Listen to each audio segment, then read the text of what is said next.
Bismillahirrahmanirrahim. Kita mulai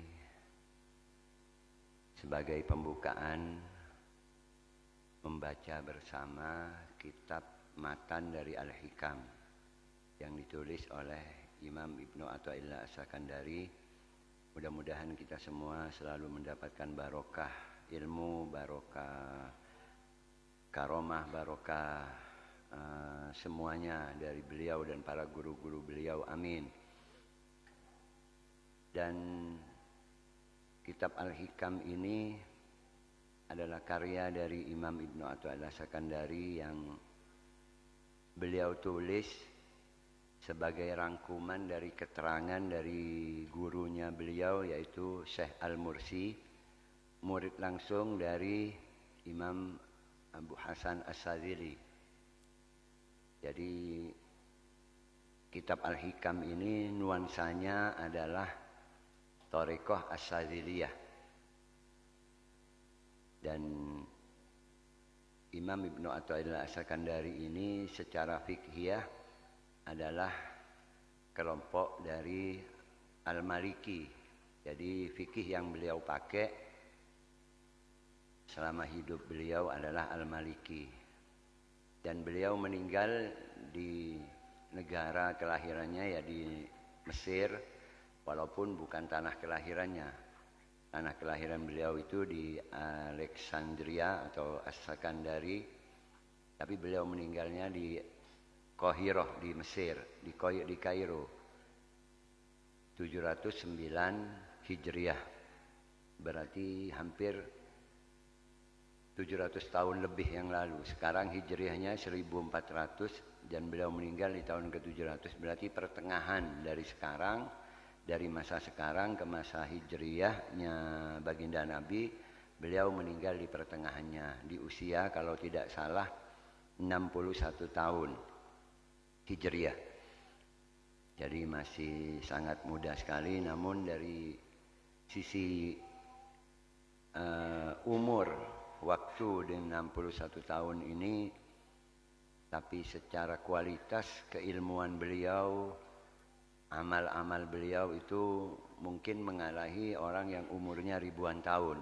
Walaupun cuma 61 tahun, tapi kualitasnya sangat luar biasa. Sampai sebagian ada yang mengatakan bahwa karangan beliau, karya beliau Al-Hikam ini adalah karya terbaik dari kitab-kitab yang ada di dunia ini, selain Al-Quran dan Hadis tentunya.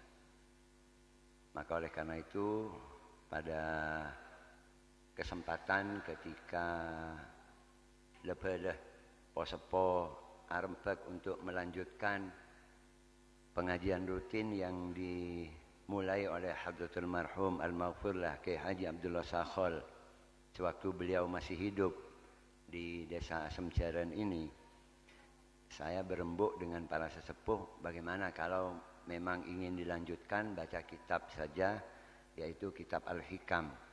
Karena sesuai namanya, Al-Hikam ini penuh dengan hikmah yang insya Allah akan mengisi hati-hati kita, akan mengisi batin-batin kita untuk semakin memperkokoh keimanan kepada Allah, dan mudah-mudahan kita semua diberikan makom ma'rifatullah, bisa mengenal Allah. Amin, Allahumma amin. Kita mulai secara langsung saja. Bismillahirrahmanirrahim. Qala al-muallif Imam Ibnu Athaillah As-Sakandari, Bismillahirrahmanirrahim, dengan menyebut nama Allah yang Maha Penyayang lagi Maha Pengasih.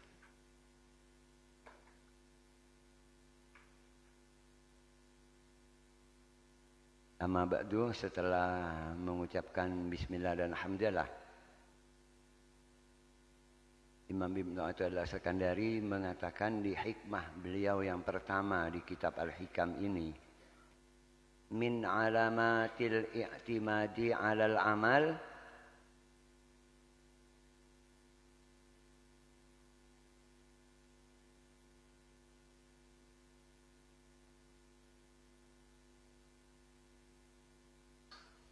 nuqsanur raja'i inda wujudiz zalali. min alamatil i'timadi 'alal amal, sebagian dari tanda berpegangnya seseorang 'alal amal, atas amal.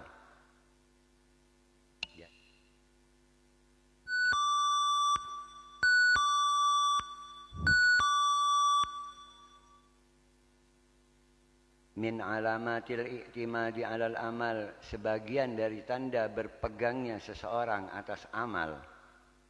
Amal ini adalah sebuah gerakan atau perbuatan baik zahir maupun batin. Perbuatan zahir mulai dari ujung rambut sampai ujung kaki. Ketika perbuatan itu mendatangkan kepada pahala, maka itu disebut taat. Amal yang taat. Demikian juga hati, zahir dan batin. Ketika batin juga melakukan perbuatan yang mengakibatkan kepada diperolehnya sebuah pahala, maka itu berarti amal. Yang dimaksud amal itu ketaatan. Sebaliknya, ketika gerakan zahir itu menimbulkan dosa, maka amal itu tidak disebut taat, tapi disebut maksiat. Demikian juga hati dan batin kita. Ketika gerakan atau perbuatan batin kita itu menimbulkan dosa, maka amal itu disebut maksiat. Jadi amal di sini ada dua, taat dan maksiat. Kalau taat itu menimbulkan pahala, kalau maksiat menimbulkan dosa. Nah, amal ini baik taat maupun maksiat itu bisa dilakukan secara zahir atau dilakukan secara batin. Itu yang dimaksud amal.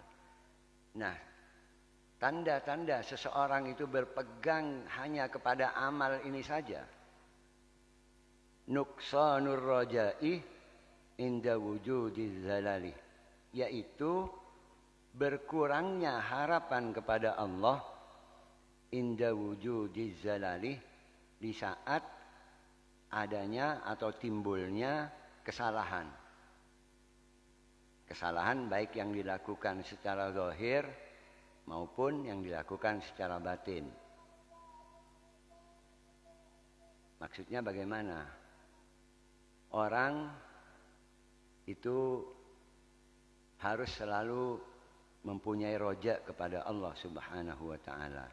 Mempunyai harapan kepada Allah Subhanahu wa taala, seimbang dengan khauf atau takutnya kita kepada Allah Subhanahu wa taala. Nah, jangankan menyeimbangkan roja dan khaufnya, di dalam rojaknya saja kadang kita tidak seimbang. Harapan kita kepada Allah itu kadang naik turun. Di saat kita sedang melakukan ibadah ketaatan, mungkin harapan kita itu muncul kembali. Muncul kembali harapan untuk mendapat rahmat Allah, harapan untuk mendapatkan ridha Allah. Saat kita melakukan ketaatan, itu muncullah harapan. Tapi ketika kita tergelincir melakukan kemaksiatan, itu harapan kita kepada Allah kadang berkurang. Atau merasa kita ini, bah, engkau lah kadung ngelakuin dosa, lah berarti tang ibadah sebari lah bisa lo terima bi pangeran. Nah, perasaan-perasaan seperti ini berarti menunjukkan bahwa kita ini masih belum bersandar kepada Allah Subhanahu wa taala, tapi sandaran kita hanya kepada amal yang kita lakukan ini. Bahwa amal yang kita lakukan itu masih kita perhitungkan. Bangkok lah mare apa jang sunat, apa jang duha, baca Quran, wah tang kenceran lah banyak ya. Nah, timbul harapan kepada Allah, engkau long molong kenceran banyak. Tapi ketika kita ternyata suatu saat kalah, tergelincir dengan melakukan maksiat dan dosa, kita lalu putus asa. Aduh, engkau lekare apa jang duha banyak, lekare awirit, lekare daiyah, yang kok tergelincir laku tu salah elang bari kenceran selong polong. Nah, hal-hal seperti ini adalah yang katanya Imam Ibnu Athaillah Sekandari untuk kita ketahui bahwa kalau begitu kita ini masih bersandar kepada amal, belum bersandar kepada Allah Subhanahu wa taala. Seharusnya roja kita kepada Allah itu tetap seimbang. Baik saat kita melakukan ketaatan ataupun mungkin saat kita melakukan kemaksiatan. Sehingga kita akan bisa terhindar dari semakin jauh dari Allah Subhanahu wa taala.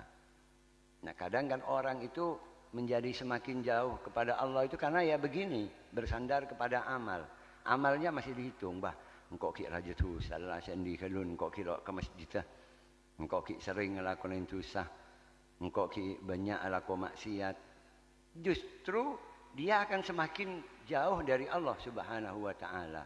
Karena harapannya rojaknya kepada Allah semakin tipis dengan dia melakukan kemaksiatan atau kesalahan-kesalahan, itu akan semakin menjauhkan dia daripada Allah Subhanahu wa taala.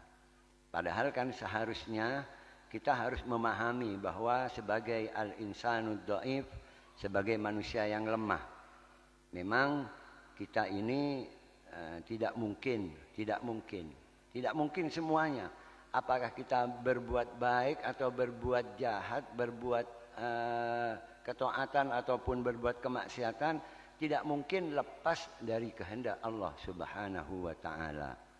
Maka ini yang harus menjadi dasar dan pondasi kita di dalam berubudiyah, menjadi hamba Allah Subhanahu wa taala yang sebenarnya. Ini yang pertama yang harus dipahami, kata Imam Ibnu Athaillah As-Sakandari. Nah, selanjutnya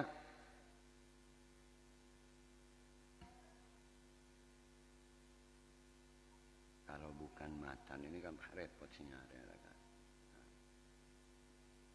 Nah, di sini halaman 4. Iradatu kat tajrida ma'a iqamatillahi iyyaka fil asbab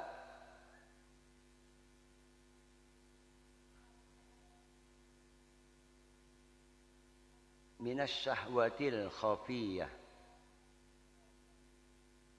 Nah, ini sebagai kelanjutan dari hikmah yang pertama, Imam Ibnu Athaillah As-Sakandari ini mengungkapkan ada dua makom dari kita manusia. Yang pertama ada makom tajrid, ada makom asbab. Nah, ini kaitannya dengan tadi ketaatan tadi itu. Iradatukat tajrida ma'a iqamatillahi iyyaka fil asbabi minas syahwatil khafiyah. Iradatuka, adapun kehendak atau keinginanmu, at-tajridah, untuk bertajrid.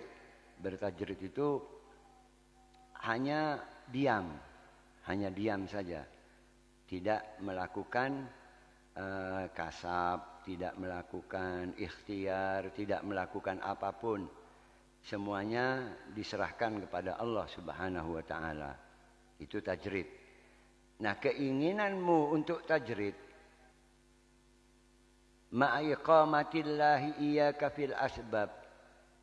Padahal keadaan engkau itu oleh Allah dimakomkan kepada makom asbab. Ma'iqamatillahi ilaika, beserta mendudukkannya Allah iyakah kepadamu fil asbabi, di dalam makom asbab. Minas syahwatil khafiyati, ialah termasuk hawa nafsu yang samar. Ada seseorang yang punya anggapan, kalau saya berwirid, kalau saya khalwat, saya melakukan ketaatan, riyadah, pasti Allah akan menolong saya. Urusan rezeki Allah sudah atur. Urusan tanggung jawab keluarga, Allah tidak akan membiarkan saya dan keluarga ini akan lapar dan kekurangan, karena Allah Maha Kaya, dan semacamnya. Pemikiran seperti itu kadang muncul dalam seseorang ketika orang itu sudah merasa jenuh berikhtiar dan berkasab. Sehingga akhirnya dia memilih untuk tajrid. Padahal sebenarnya Allah memberi makom dia itu makom asbab. Hanya mungkin belum menemukan yang pas. Ajegeng bangkrut, atane lok hasil, alako dek man lopot melolo. Sehingga dia merasa kok dengar makom tajrid benih makom asbab. Laweng kok nang Roma pe awir itu urusan ngakan lepak. Nah, hal seperti ini katanya Imam Ibnu Athaillah Sakandari perlu diwaspadai. Jangan-jangan ini hawa nafsu kita yang samar. Karena rasa malas untuk berkasab, rasa malas untuk berikhtiar, sehingga akhirnya kita memilih untuk tajrid. Padahal makom tajrid itu hanya Allah yang bisa mendudukkan seseorang itu di makom tajrid. Nah, dia merasa saya mau tajrid saja. Nah, ini berbahaya ketika makom kita sebenarnya bukan makom tajrid, tapi masih makom asbab. Oleh karena itu, hati-hati terhadap apa yang menjadi gerakan hati kita, khususnya gerakan hati yang samar. Nah, ini iradatuka tajrida ma'iqamatillahi iyyaka fil asbabi, ini harus benar-benar dipahami. Bagaimana tandanya kita ini makom asbab apa makom tajrid? Dan ini bukan adalah syahwat dari hawa nafsu yang samar. Ketika kita masih tergerak hatinya di dalam urusan-urusan dunia, masih ada gerakan hati dalam urusan dunia, berarti kita bukan makom tajrid. Itu saja tandanya. Artinya makola pahna ngendengar tajrid akhul wajah. Ketika pahbada rezeki datang, ketika rezeki yang datang ini tanpa kita berkasab, tanpa kita berikhtiar, antara yang sedikit dengan yang banyak datangnya rezeki itu, di hati kita itu muncul sebuah perasaan ketika sedikit begini, ketika banyak begitu lain. Nah, berarti bukan makom tajrid. Makom tajrid ini berapapun rezeki yang masuk, yang datang, yang dia diterima, itu tidak mempengaruhi gerakan hatinya dan syahwatnya. Itu makom tajrid. Mun ki akuli bada orang ngabri pese seebu bi abri pese 100.000 lain kulin ate. Nah, itu masih makom kasab sebenarnya. Berarti awirita ya lakona itu wirid, berarti benih tajrid itu. Berarti ya apa lakona cekeng enja apa ya wirid. Wirid atau akin berarti nyaratin itu bukan makom tajrid, itu masih kasab itu sebenarnya. Karena mun salah betul kene bisa betul aja dengan kadang lain jimat sebeki. Itu berarti bukan makom tajrid. Makom tajrid ini memang benar-benar menerima dari rezeki Allah, banyak atau sedikit, tidak ada gerakan di hatinya sama sekali. Kalau masih ada gerakan di hatinya, itu bukan makom tajrid. Hanya bertajrid diri, padahal dia sebenarnya makom asbab. Nah, ini oleh Imam Ibnu Athaillah Sakandari dikatakan minas syahwatil khafiyah, dari syahwat yang samar. Wa iradatukal asbabah ma'a iqamatillahi iyyaka fit tajrid inhitatun anil himmatil aliyah. Wa iradatukal asbabah, dan menginginkannya engkau al asbab akan makom asbab, ma'a iqamatillahi iyyaka, beserta mendudukkannya Allah iyyaka kepadamu, fit tajrid, di dalam makom tajrid, inhitatun anil himmatil aliyah. Inhitatun adalah penurunan, downgrade bahasa anunya, berarti turun pangkat. Anil himmatil aliyah, dari semangat atau cita-cita al-aliyah yang tinggi. Ada orang itu yang memang sebenarnya dia makom tajrid. Sebenarnya dia makom tajrid. Tapi dia selalu berusaha dan berupaya untuk menjadi makom asbab. Dia merasa tidak enak untuk menjadi makom tajrid. Sehingga ya dia usaha, dia bertani atau dan semacamnya.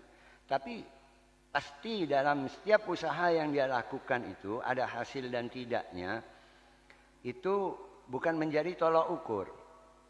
Tapi adalah bagaimana ketika orang yang makom tajrid malah memilih di dalam kesehariannya untuk melakukan perbuatannya orang yang di makom asbab. Kata Imam Ibnu Athaillah As-Sakandari, itu berarti semangatnya turun atau dia mendowngrade dirinya sendiri, menurunkan makomnya dia sendiri. Nah, oleh karena itu tentu hubungannya dengan amal tadi, apakah itu amal taat ataupun amal kemaksiatan. Jadi sebenarnya utamanya manusia di bumi ini sudah ditegaskan oleh Allah, a'udzu billahi minasyaitonir rajim, wa ma khalaqtul jinna wal insa illa liya'budun. Katanya Allah, saya tidak menciptakan jin dan manusia kecuali untuk beribadah kepada Allah, beribadah kepadaku, kata Allah. Maka garis utamanya kehidupan jin dan manusia, ya karena kita manusia, kita bahas manusianya aja. Kehidupan utama dari kita itu adalah beribadah kepada Allah Subhanahu wa ta'ala. Maka ketika kita melakukan hal-hal di luar ibadah kepada Allah, berarti sebenarnya kita ini melalaikan apa yang seharusnya kita lakukan. Allah memberikan kewajiban kepada kita untuk melakukan ibadah. Dan itu berarti menjadi kewajiban kita. Sementara Allah memberikan kita rezeki. Wa ma min dabbatin fil ardi illa wa 'alallahi rizquha. Allah sudah tanggung rezekinya. Kamu tugasnya ibadah ya. Ini rezekinya saya kasih, saya tanggung. Nah, kemudian kita dalam melakukan ibadah itu porsinya dengan mencari rezekinya Allah itu lalu tidak seimbang. Seimbang pun itu masih sebenarnya tidak benar. Apalagi tidak seimbang, lebih banyak kita di dalam mencari rezeki Allah dibanding dengan urusan ibadah kepada Allah. Nah, ini kan menjadi sebuah persoalan. Makanya ini ada makom tajrid, ada makom asbab. Penyebabnya ini, keseimbangan antara kewajiban kita yang telah Allah tetapkan sebagai kewajiban untuk beribadah dengan yang Allah tetapkan sebagai bagian rezeki kita. Nah, antara kewajiban kita melakukan ibadah dengan mencari rezeki yang sudah Allah tanggung untuk kita, ini tidak seimbang. Nah, ini yang membedakan makom tajrid dan makom asbab. Orang yang di makom tajrid, dia sudah paham, dia sudah yakin, dan dia sudah tahu bahwa Allah sudah tanggung rezekinya. Maka berapapun yang dia terima, ya itu sudah bagian dari Allah.